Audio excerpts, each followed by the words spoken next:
ఎవరైనా సరే ఆరోగ్యంగా ఉండాలంటే శుభ్రత పాటించాలి. మరి శుభ్రత కావాలంటే ఎలిం ప్రొడక్ట్స్ వాడాలి.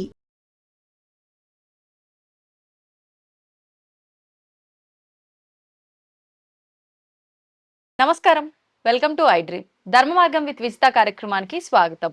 ప్రస్తుతం మనతో పాటు ఉన్నారు శ్రీ శ్రీ శ్రీ ఆనంద శివకామేశ్వరి సన్నిధాన వ్యవస్థాపకులు శివకామేశ్వరి ఆనందమయ్య అమ్మగారు. ఇప్పుడు అమ్మతో మాట్లాడి మరిన్ని విషయాలు తెలుసుకుందాం.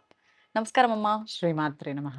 అమ్మ, సాధారణంగా ఈ మధ్య కాలంలో ఎక్కువగా చూస్తుంటాం. అలా వాకింగ్‌కి వెళ్ళిన సందర్భాల్లో పెద్దవాళ్ళే కానివ్వండి, లేదు అంటే కొంతమంది ప్రత్యేకించి మార్నింగ్ లేసిన తర్వాత వెంటనే స్నానం ఆచరించి ఒక కవర్ పట్టుకొని బయటికెళ్ళిపోతూ ఉంటారు. అంటే ఈ పక్కింట్లో, ఇంటి ముందర ఏమన్నా పువ్వుల చెట్లు కనిపిస్తే ఆ పువ్వులు కోసుకొని వచ్చేయటం.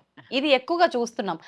ఏముందిలే మన చుట్టుపక్కల ఉన్న చెట్ల పువ్వులు కోసుకొచ్చుకొని పూజ చేసుకుంటే అయిపోతుంది. మళ్ళీ ఆ పువ్వుల కోసం ఓ 10, 20 రూపాయలు ఎందుకు అన్న పోకడ మరి ఎందుకో తెలీదు గానీ, అసలు వాళ్ళ పర్మిషన్ గూడా తీసుకోకుండా ఇష్టానికి వీళ్ళెళ్లి పూలు కోసుకొని వచ్చేస్తూ ఉంటారు. ఆ పూలతోటే దీపారాధన చేస్తూ ఉంటారు. అవును. మరి అంటే ఒక రకంగా ఇది వాళ్ళని అడగకుండా తీసుకొస్తున్నారంటే దొంగతనం చేసి తీసుకొస్తున్నట్టే కదమ్మా! అవును. నిజంగా ఆ పువ్వులతో చేసిన పూజ ఫలిస్తుందంటారా?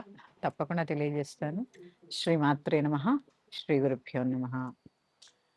పువ్వులు కోసి పక్కింట్లో పువ్వులు కోసి పూజ చేయొచ్చా? హ్మ్. చేయకూడదు. చేయకూడదు. ఎందుకంటే ఒకరి వస్తువుని వారి అనుమతి లేకుండా కోసుకోవడం అనేది దాన్ని ఏమంటారు? దొంగతనంతో దొంగ సమానమే. ఆ! ఎందుకంటే పాపం చూడండి, వాళ్ళు అనుకుంటారు ఈ చెట్టుకి ఇన్ని పువ్వులొచ్చాయి, పొద్దున్నే లేచి మా దేవతకి ఎందుకంటే ఆ చెట్టు ఎక్కడుంది? వారి వాళ్ళ ఇంట్లో. నివాసంలో ఉంది. నివాసంలో ఉన్నప్పుడు ఆ చెట్టుకి యజమాని ఎవరు? ఆ వాళ్ళే. ఇంటి వారు. మరి యజమానిని అడగకుండా ఒక వస్తువు ఆ ఇంట్లోంచి తీసుకున్నప్పుడు అది దొంగతనమా? కాదా? దొంగతనమే కదమ్మా! కదా! హ్మ్. వాళ్ళేమనుకుంటారు పొద్దున్నే ఈ పువ్వులు కోసుకొని మా దేవుడికి ఉపయోగించుకోవాలి అని ఎందుకంటే అనుకుంటా. దేవతకు భగవంతుడి పూజ కోసమే కదా మొక్కలు అవును. వేసుకునేది. అవును. అంతే కదమ్మా! అంతే. పువ్వులు పూచే మొక్కలు పెట్టుకున్నారు అనంటే అది పూజ ఖచ్చితంగా కోసమే కదా! దీపారాధన కోసమే. మరి అది వాళ్ళకి లేకుండా చేయడం మనది పాపమే కదా! అవునమ్మా. పైగా మా చిన్నప్పుడు మా అమ్మమ్మ గారు చెప్పారు మాకు. మొగ్గలు కొయ్యకండి మగ పిల్లలు పుడతారు అని. హ్మ్. ఎందుకు అంటే తల్లి చెట్టు నుంచి వచ్చేవే కదమ్మా పువ్వులనేవి. చెట్టుకి కూడా ప్రాణం ఉంటుంది హ్మ్. కదా! అది కూడా విలవిల్లాడుతూ ఉంటుంది. అవును. పైగా కొన్ని పువ్వులు ఒక ఒక 50 పువ్వులు పూసాయనుకోండి ఒక చెట్టుకి. హ్మ్. మనం 10 మాత్రమే పూజకి వినియోగించుకుని ఒక 40 పువ్వులు ఆ చెట్టుకి వదిలేయాలమ్మా. వదిలేయాలలా. ఎందుకంటే తల్లి నుంచి బిడ్డని వేరు చేసే హక్కు మనకి లేదు. తల్లి నుంచి బిడ్డని వేరు చేసే హక్కు మనకెవరూ ఇవ్వలేదు. హ్మ్. ఆ చెట్టు పువ్వులు ఆ చెట్టుకు సొంతం. నీకు ఎంతవరకు అవసరమో అంతవరకే కోసుకొని మరి తెల్లారితే రాలిపోతాయి అంటే రాలిపోతుంది. ఆ! దాని యొక్క నైజం అది. హ్మ్. వాటి యొక్క దాన్నేమంటారు? జీవితకాలం ఒక రోజు. ఓకే. అంతే కదా! హ్మ్. హ్మ్. ఇప్పుడు అవును. చూడండి చేప నీటిలో ఉన్నప్పుడే అవును. ఆరోగ్యంగా జీవంతో ఉంటుంది. ఉంటుంది. ఆరోగ్యంగా ఉంటుంది. అదే చెట్టున పడిపోయింది గట్టున పడిందనుకోండి విలవిల్లాడిపోతూ అవును. ఉంటుంది. అది కూడా పువ్వు చెట్టుకున్నప్పుడే చైతన్యంగా ఉంటుంది. అవును. చెట్టు నుంచి ఎప్పుడు మీరు కోసి పెట్టండి, చెట్టు నుంచి పువ్వు కొయ్యగానే వాడిపోతూ ఉంటాయి. హ్మ్. అంటే మనకి పూజకి ఎంతవరకు కావాలో అంతవరకే వినియోగించుకోవడం మన ధర్మం. కానీ అమ్మా, మీరన్నట్టుగా అది వాస్తవమే. కానీ మరుసటి రోజు అలా రాలిపోవడం కన్నా, ఆ రోజు మనం కోస్తే అది భగవంతుడి పైకి చేరుతుంది గదా! అది మంచి కాదంటారా మరి? అందుకే ఎన్ని అవసరమో అన్ని అన్ని తీసుకోవాలి మాత్రమే. గానీ మరీ చెట్టుని దులిపేయకూడదమ్మా. హ్మ్. పూజకి పువ్వులు అవసరం. అవసరం. అసలు లలితా సహస్రనామం మీకు తెలుసు కదా! హ్మ్. చైతన్యార్ఘ సమారాధ్య చైతన్య కుసుమ ప్రియ. ఈ చైతన్య కుసుమం అంటే ఏంటో తెలిసినప్పుడు ఆ పువ్వుల మీద శ్రద్ధ తగ్గిపోతూ వస్తుంది. హ్మ్. అసలు పువ్వులేంటో తెలిసినప్పుడు హ్మ్.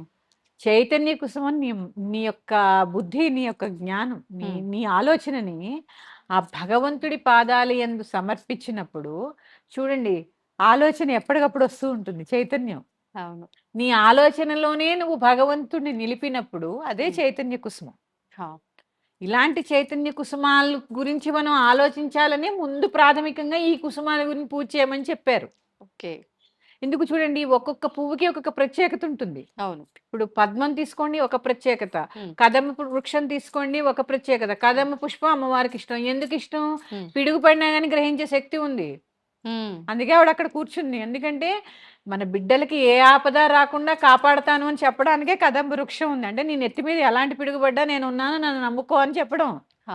అంతే తప్ప 500 పెట్టి కదమ పుష్పం కొని పెట్టమని కాదు అర్థం అక్కడ. అందుకే అంటే అమ్మా, ఎప్పుడు కూడా మనం ధర్మంగానే ఆలోచించాలి పూజ విషయంలో. ఉమ్, ధర్మాన్ని రక్షించు, ధర్మం నిన్ను రక్షిస్తుంది. ఉమ్, ఇది తెలుసుకోండి. ఓకే. అందుకని పువ్వులు ఎన్ని అవసరమో అన్నే కొయ్యండి. గరుడ పురాణంలో కూడా చెప్పబడిందట. ఏమనమ్మా? చాలా మంది ప్రవచనకారులు కూడా చెప్పారు. ఉమ్, పెద్ద పెద్ద మహానుభావులు మనకి చాగంటి వారు గాని, ఉమ్, గరికపాటి వారు గాని, సామవేదం వారు గాని, ఉమ్. ఎవరైతే పువ్వులు దొంగతనం చేస్తారో వారికి గరుడ పురాణంలో చెప్పారట చాలా పెద్ద శిక్షలు ఉంటాయట. ఉమ్. యజమాని అడగకుండా పువ్వులు కోసుకోవడం వల్ల. వామ్మో! అంటే ఏందో ఇది మామూలుగా అలా వెళ్ళి ఇలా కోసుకొని వస్తాం కోసుకోవడం గానీ దీని కాదమ్మా. వెనకాల ఇంత అదే భరించాలి. నేను వాకింగ్కి వెళ్ళి పువ్వులు కోసుకొస్తా అన్నట్టు ఉండదు. అంత తేలిగ్గా ఉండదు. ఆ, మనది కాని వస్తువుని మనం ముట్టుకోకూడదు. అది పువ్వులే కాదు ఏదైనా సరే. ఏదైనా సరే, ఉమ్. ఏదైనా సరే మనది కాని దాన్ని మనం ఆశించకూడదు. కానీ ఆ పువ్వులు అలా అందంగా కనిపించాయంటే ఖచ్చితంగా కొయ్యాలి అన్న వస్తుందమ్మా వేలోకి వెళ్ళిపోతూ వెళ్ళిపోతుంది. ఉంటారు. అది యొక్క అంటే మన ఆలోచన అలా ఉంటుంది. ఎందుకంటే అవును. ఆ పువ్వులు కొయ్యాలి, భగవంతుణ్ణి అలంకరించుకోవాలన్న ఆలోచనలోనే పాపం అవును. అందరూ కోస్తుంటా. అవును. అదేదో వాళ్ళు అక్కడ దొంగతనం చేసేయాలన్న ఆలోచన కాదు. అంతే. కాకపోతే పక్క వాళ్ళ వస్తువులు మనల్ని తస్కరించే హక్కు మనకి లేదు. లేదు. అమ్మ ఇప్పుడు ఒకవేళ వేరే వాళ్ళ ఇంట్లో అయితే ఓకే. లేదు కొన్ని మనకి ఇప్పుడు రోడ్ల పైన ఆ స్ట్రీట్ కి ఇరువైపులా ఉంటూ ఉంటాయి. ఆ. అలాంటివి పూజకు అవసరమయ్యే పుష్పాలకు సంబంధించినవి ఉంటే అవి తీసుకొని రావచ్చంట. అది ఎందుకు వేసారని అందం కోసం కదా వేస్తా. ఇది రహదారంతా అందంగా కనిపించాలని మనకి ఆ చెట్లు వేస్తే మనం వెళ్ళి తెంపేస్తే అక్కడ అందమే ఉంటుందండి. ఓకే. పక్కింటి వాళ్ళనే మీరు ఎవరి దగ్గర అయితే కోస్తారో చెప్పకుండా ఆ. చక్కగా వారినే అడిగి కొన్ని తీసుకోండి. అది ఉత్తమం. ఇందులో అమ్మా కొంతమంది చాలా మంది చెట్లు పువ్వులున్న ఇవ్వరు.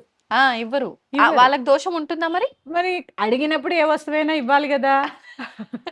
ఇవ్వండి అన్ని పూలు. మీరు ఏం చేసుకుంటారు? ఒక 100 పూలు ఉన్నాయనుకోండి, ఆ, ఒక 10 మీరు తీసుకోండి, ఒక 10 పంచి పెట్టండి, ఒక 80 పువ్వులు చెట్టుకు వదిలేయండి. ఆ, చెట్టు నుంచి కూడా పూర్తిగా తురిమే హక్కు మనకి లేదు. ఉమ్, ఇవన్నీ చిన్న చిన్న చిన్న దోషాలమ్మా, చిన్న చిన్న దోషాలు ఆ, ఇవన్నీ. అందుకని పూర్తిగా విచ్చుకొని పువ్వులు పెట్టడం కూడా దోషమే. ఈ పువ్వులు కోసేటప్పుడు కూడా అమ్మ సాయంకాలం అయితే పువ్వులు కోయకూడదు అని చెప్పి అది కూడా దోషము అని చెప్పి ఇలా రకరకాలుగా చెప్తుంటారు కదా. అది వాస్తవమే అంటారా? వృక్షాలు మరి సాయంత్రం నిద్రపోతాయి అంటారు కదమ్మా. ఉమ్, అవి మనకి మన నుంచి కార్బన్ డైఆక్సైడ్ పీల్చుకుని ఆక్సిజన్ మనకు అందించి అలసిపోయి ఉండి అవి కూడా విశ్రాంతి తీసుకుంటాయి కదమ్మా. తీసుకోవాలి కదా. తీసుకోవాలి కదా. అలాంటి సమయంలో నిద్రపోతున్న సమయంలో వెళ్ళి పువ్వులు తెంపుతానంటే ఎలాగా? ఉమ్, అవన్నీ చేయకూడని పనులని అంటే ఇలా చెయ్యకూడదు అంటే అయినా కనీసం మనం మానేస్తామని చెప్పారు. కానీ మనం అలా ఎందుకు చేస్తాం? చెయ్యొద్దు అన్నదే చేసి చూపిస్తాం. ఎక్కువ చూపిస్తూ ఉంటాం. ఇప్పుడు అలా తెంపిన మాత్రాన అంటే మళ్ళీ అదేమైనా దోషమా అమ్మ? సాయంత్రం చెట్లు ముట్టొద్దమ్మా. ముట్టొద్దు. ముట్టొద్దు 6 తర్వాత చెట్లు ముట్టొద్దు. ఉమ్, అది అంటే మేము పెద్దల మాట విన్నాం కాబట్టి నిద్రపోతాయి ముట్టుకోకుండా అనేవారు మా అమ్మమ్మలు బామ్మలు. అంతే. ఉమ్, మేము ఎందుకు ఏంటని అప్పుడు ప్రశ్నించలే. మా మా యొక్క మేము తెలుసుకోవాలన్నప్పుడు ఈ పుస్తకాలు చదివో ఏవి చదివో తెలుసుకున్నాం తప్ప అవి ఎందుకు ముట్టుకోకూడదు మీరు వద్దన్నారు కాబట్టి వెళ్ళి ముట్టుకుంటామని మేము చెప్పలే. ఎందుకంటే కొన్ని కొన్ని సాంప్రదాయాలు మన పెద్దల ద్వారానే మనకు వచ్చాయి. అవునమ్మా. వాటిని గౌరవించవలసిన బాధ్యత మనందరి మీద ఉంది. కొన్నిటికి దాన్ని ఏమంటారు, కొన్నిటికి ఎందుకు అని అడగకూడదు, అడగకూడదు. ఫాలో అయిపోవడమే. ఆచరించాలంతే. అంతే. ఎందుకు అని అంతే క్వశ్చన్ చేయకూడదు. ఉమ్. ఏదైనా మన మంచి కోసమే. అవును. వారు పెద్దలు ఏదైనా చెప్పారు అంటే మన మంచి కోసమే అనే అవును. ఆలోచన మనకున్నప్పుడు ఎదురు ప్రశ్న రాదు. ఉమ్. శ్రీమాత్రే నమః అమ్మ. శ్రీమాత్రే నమః.